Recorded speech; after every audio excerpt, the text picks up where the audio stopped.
याही वर्षी शेतकऱ्यांची काळी दिवाळी. शासनाचा शेतकऱ्यांच्या भावनाशी खेळ, मनीष जाधव यांचं प्रतिपादन. महागाव तालुक्यातील वागद इजारा येथे स्वाभिमानी शेतकरी संघटनेकडून आज शासन धोरणाचा निषेध करून काळी दिवाळी साजरी करण्यात आली. अतिवृष्टीने यवतमाळ जिल्ह्यात हाहाकार उडाला. जवळपास 4 लाख हेक्टरवर अतिवृष्टीने शेती आणि शेतमालाचं मोठं नुकसान झालं. राज्य शासनाकडून मदतीच्या नावावर मोठं पॅकेज घोषित झालं. दिवाळीपूर्वी ही मदत शेतकऱ्यांच्या खात्यावर जमा होईल असं आश्वासन राज्याचे मुख्यमंत्री देवेंद्र फडणवीस यांनी दिले होते.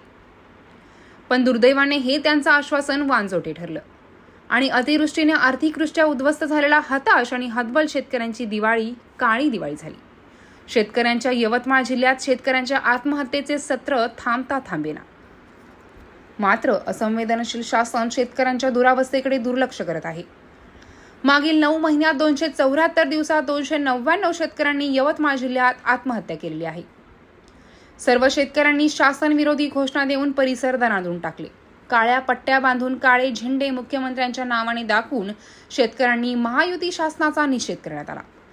राज्य शासनाने दिलेल्या आश्वासनाप्रमाणे शेतकऱ्यांना सरसकट कर्जमुक्त करून 7/12 कोरा करावा व जाहीर झालेली मदत शेतकऱ्यांच्या खात्यावर शासन धोरणानुसार निकषावर बोट न ठेवता तात्काळ वर्ग करावी अशी मागणी यावेळी शेतकऱ्यांनी केली आहे.